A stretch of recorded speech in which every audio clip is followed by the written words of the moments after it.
Well, in studio with me is Alimatu Dimonekene, an anti-female genital mutilation campaigner who was 16 years old when she underwent FGM in Sierra Leone. Today, she's an activist fighting to end the practice of FGM. Thank you for taking time to talk to us on the program. You have worked very, very hard, and looking at your country, one of the highest, with the highest percentage of FGM practice. Given what we've seen now happening in Kenya, what has your country been able to do, or you yourself been able to do, to help curtail FGM?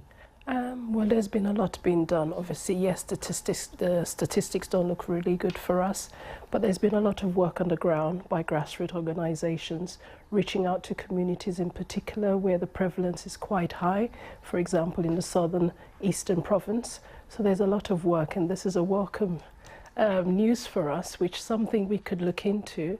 Not many people have thought about alternative rites of passage, so this is a welcome news for us. I recently spoke to your president, the Sierra Leone president, and he fell short, really, I should say, of condemning female genital mutilation. And I'm wondering how you are able to reach communities and people who still believe that this practice should go on if the very head of state cannot condemn it.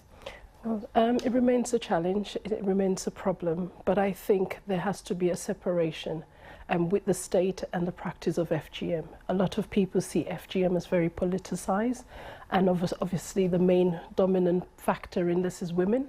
So we've been working closely with women, particularly women who are leaders within the society where the practice tends to occur, and showing them the respect, because a lot of the time they view this as a Western imposed view, and so it takes away from our tradition and our culture and our belief. But it's actually looking at the element of the harm itself, particularly to women's health and women's bodies, and how this means for a lot of us, for example, and making sure that women are heard for the first time talking about these issues. And how about the carters themselves? Because that is one of the biggest challenges, isn't it? It is. It's a huge challenge, because this is a practice that's been over 100 years old. A lot of these women, this is all they know, and they seem to earn a living out of this. So it's finding alternative options for these women, what sort of jobs they would want to go into, and try and make them part of society. A lot of the times they're shown, they're not spoken to or talked about, but it's bringing them into the fold. As we have seen in Kenya, it's including all stakeholders and having a conversation. When you look at a report like the one that came out in September by UNICEF, and they were talking about only 23% of girls in Sierra Leone, for instance, think that the practice should end. How do you feel when you see such data, when the top country, which is Togo, had about 95% of girls saying we don't want this to go on? Well, it's sad, but again, from our working on the ground, working with women and communities and grassroots organizations, even the agencies themselves that are working on these issues don't talk FGM.